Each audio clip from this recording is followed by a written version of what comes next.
प्रिय विद्यार्थियों, मेरे YouTube चैनल में आपका स्वागत है।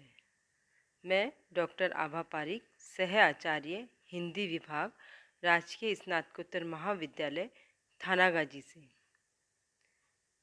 बच्चों, आज हम केशव के पद की व्याख्या पढ़ रहे हैं।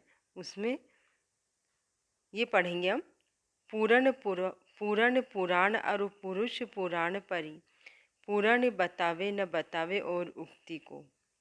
दर्शन देत जिने दर्शन समुझे न, नीति नीति कहे वेद छाड़ी आन युक्ति को। जानी है केशोदास अनुदिन राम राम, रटत रहत न डरत पुनरुक्ति को। रूप देही अणि माही, गुण देही गरी माही, भक्ति देही मही माही, नाम देही मुक्ति को।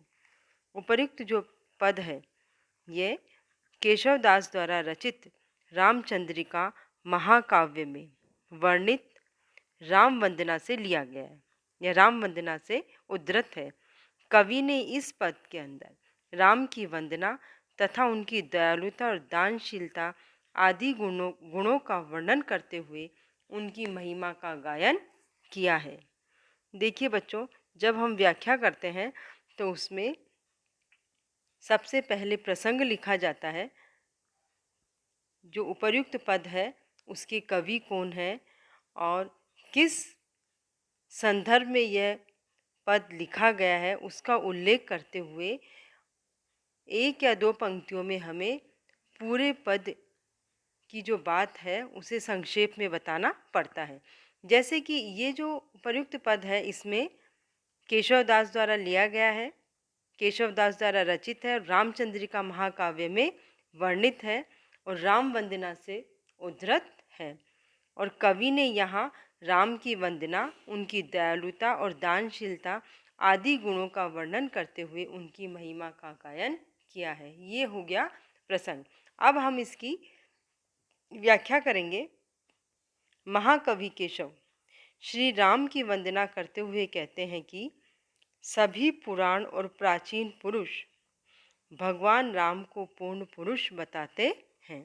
पूर्ण पुराण और पुरुष पुराण परी, पूर्ण बतावे न बतावे और उक्ति को।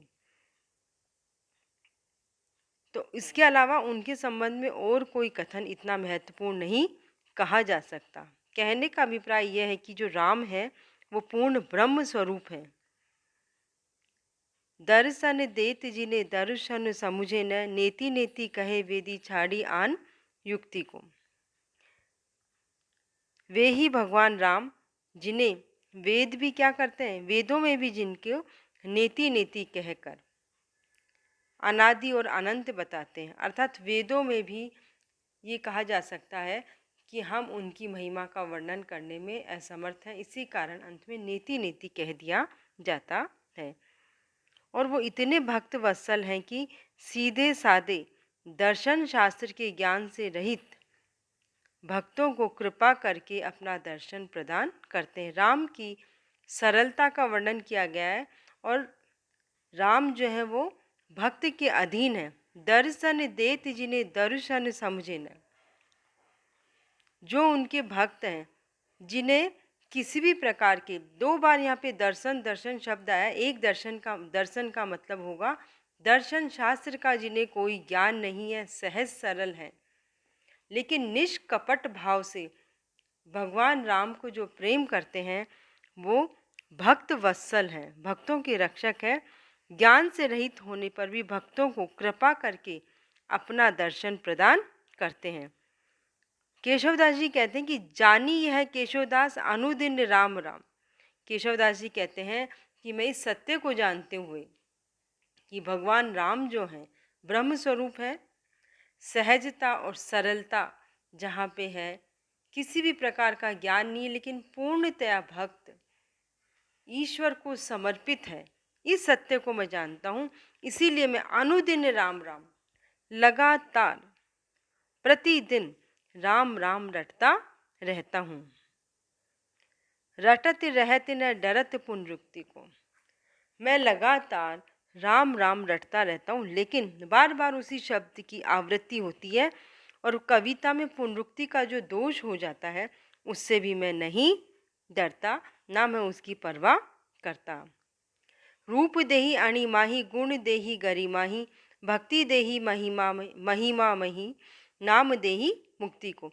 अब भगवान राम का जो राम नाम है, मैं इसे क्यों रटता रहता हूँ, उसकी महिमा को इन 2 पंक्तियों के अंदर कवि ने बताया है कि मैं क्यों नहीं कविता की पुनरुक्ति की परवाह करता, क्योंकि ऐसे भगवान राम का दर्शन, सिद्धियाँ होती हैं, 8 सिद्धि 9 सिद्धि जो है, तो अणिमा सिद्धि, उनका जो गुण कथन है गरिमा सिद्धि, और उनका नाम स्मरण लगातार जो मैं करता रहता हूँ महिमा सिद्धि को, तथा उनकी भक्ति साक्षात मुक्ति सुख को प्रदान करती, सांसारिक कष्टों से मुझे मुक्ति, भव सागर से मुझे मुक्ति प्रदान करती है, और अणिमा गरिमा और महिमा जो सिद्धियाँ हैं उनकी मुझे प्राप्ति होती है राम नाम के ही रटने से। देखिए बच्चों, इसके अंदर राम को पूर्ण पुरुष बताया गया है, ब्रह्म का स्वरूप बताया गया, ये अभी व्याख्या की गई है। अब जब हम आगे लिखेंगे तो विशेष लिखा जाएगा, विशेष में कवि ने जो क्या कहना चाहते हैं भाव को वो बताना पड़ेगा कि उपर्युक्त अंश में कवि ने राम के अनंत और अलौकिक रूप को चित्रित कर उनके भक्त वत्सल स्वरूप का वर्णन किया है। दूसरी बात, राम नाम की महिमा जो है उसे शब्दों में बांधना संभव नहीं है, अपरंपार है, और वो न केवल हमें संसार से मुक्ति, लौकिक और पारलौकिक दोनों ही सुखों की प्राप्ति होती है। जब संपूर्ण सिद्धियां हमें मिल जाती है, अणिमा है, गरिमा है, महिमा है, जो मनुष्य को चाहिए, इसके साथ साथ मोक्ष की भी प्राप्ति होती है, तो लौकिक और पारलौकिक दोनों ही सुखों की प्राप्ति हो रही है राम नाम की महिमा से। वेदों में ब्रह्म का जो वर्णन किया गया है, नेति, नेति शब्द की यदि अभी हम संधि विच्छेद करेंगे तो न प्लस इति कहकर ही उसे प्रकट किया गया है। और अलंकार कौन से? अनुप्रास है, यमक है और पुनरुक्ति प्रकाश अलंकार है।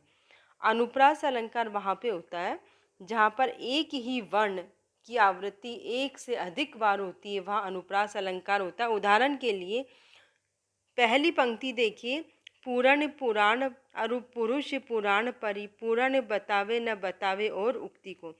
उपर्युक्त पंक्ति के अंदर पै वर्ण की आवृत्ति एक से अधिक बार हुई है, पै वर्ण बोल रही हूँ मैं, तो पै वर्ण की आवृत्ति जब एक से अधिक बार हुई है तो वहाँ पे अनुप्रास अलंकार है।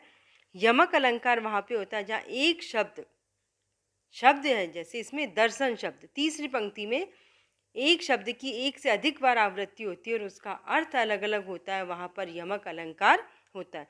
दर्शन देत जिन्हें दर्शन समुझे न, एक दर्शन का अर्थ है दर्शन शास्त्र, दूसरे दर्शन का अर्थ है दर्शन।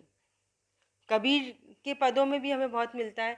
कबीर ने कहा, माला फेर जुग गया, गया न मन का फेर, कर का मन का डारी दे, मन का फेर। मन का शब्द है वो एक से अधिक बार जिसकी आवृत्ति हुई है।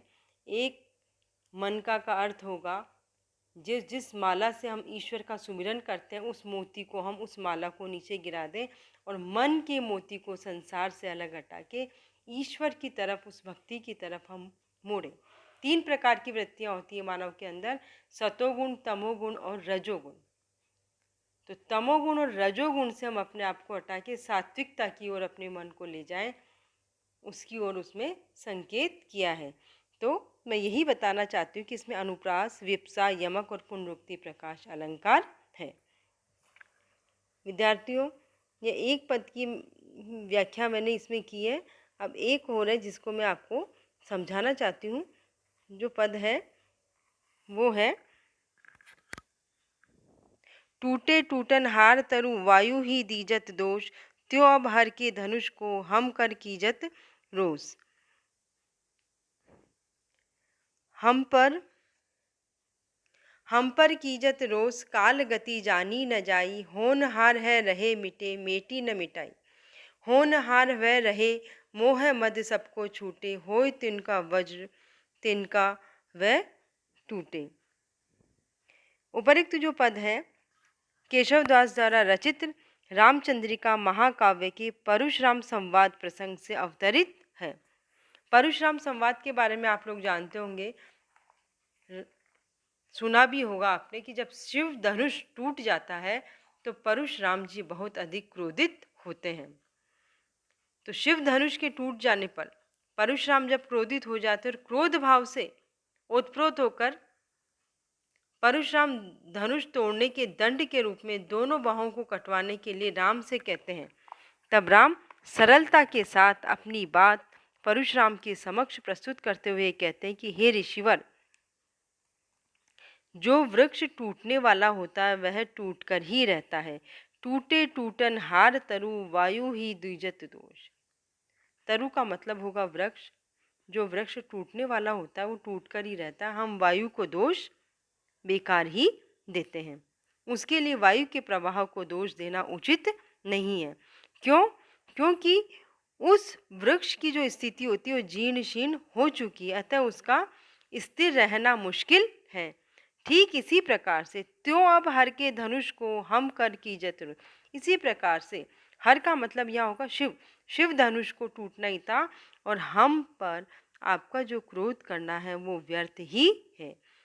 उस पुराने धनुष के टूट जाने पर आप मुझे व्यर्थ ही बेकार ही दोष दे रहे हैं, क्योंकि वह तो अशक्त वृक्ष की भांति था जो कभी भी टूट सकता था। इसलिए अब आपका क्रोधित होना व्यर्थ है। होनहार है रहे हम पर कीजत रोष, काल गति जानी न जाई। होनहार है रहे मिटे मेटी न मिटे। आप मेरे ऊपर रोष का मतलब क्रोध कर रहे हैं और काल की गति को, समय की गति को आप नहीं पहचान रहे हैं, क्योंकि जो होने वाला होता है वह होकर ही रहता है। उसे कोई ताकत नहीं रोक सकती। होनी के आगे सबका घमंड चूर हो जाता। होनहार रहे मिटे मेटी न मिटाई। होनहार है रहे मोह मद सबको छूटे। होनी होती है वो होकर रहती है और सबका मोह अहंकार वो सब है वक्त के साथ छूट जाता है। होनी के आगे घमंड भी चूर हो जाता है। तिनका वज्र के समान होई, तिनका वज्र वज्र तिनका है टूटे। होनहार की इतनी महिमा बताई गई है इसके अंदर कि तिनका तो वज्र के समान कठोर हो जाता है और वज्र तिनके के समान होकर नष्ट हो जाता है। इस बात को कोई चाह कर भी नहीं रोक सकता। तुलसी नर का क्या बड़ा, समय बड़ा बलवान। समय की महिमा होती है, काल की महिमा होती है, होनी होती है, उसको कोई भी नहीं रोक सकता। इस सत्यता को पूर्ण पुरुष राम ने बड़ी सरलता और सहजता के साथ परशुराम जी के सामने प्रस्तुत किया है और क्रोध करने को व्यर्थ बताया है। ये स्पष्ट होता है कि जो क्रोध है, मोह है, मद है, अहंकार है, ये आरोपित चीज़ें हैं, ये हमारे भीतर से नहीं होती, तो उन्हें हमें छोड़ देना चाहिए और होनी को कोई भी नहीं रोक सकता। जो जीवन में बातें आ रही हैं उनको हमें सहजता और सरलता के साथ स्वीकार करना चाहिए। विशेष में हम यह बता सकते हैं कि राम ने परशुराम को भविष्य की ओर इंगित करते हुए कहा कि अब राम के अवतार के प्रकट होने का समय आ गया है, तो आप अपने क्रोध को त्याग दीजिए, वरना आपका बल हमारे समक्ष तिनके के समान उड़ जाएगा। समय की 3 गतियाँ होती हैं, वर्तमान, भूतकाल और भविष्यकाल। भविष्य में क्या होने वाला है ये हमारी आंखें नहीं देख सकती। जिनकी दिव्य दृष्टि, दिव्य चक्षु खुले हुए होते हैं वही बता सकते हैं। राम ब्रह्म का अवतार थे, तभी उन्होंने इस बात को प्रस्तुत किया है। और काल गति के मध्य संसार की गति की ओर संकेत किया है कि होनी को कोई टाल नहीं सकता।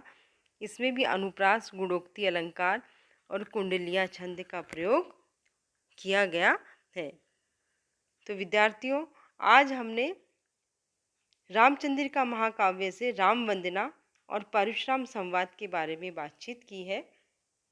इतनी ही बातचीत करेंगे हम और बाकी के पद फिर पुनः जब हम मिलेंगे तो उसके ऊपर बातचीत की जाएगी। धन्यवाद।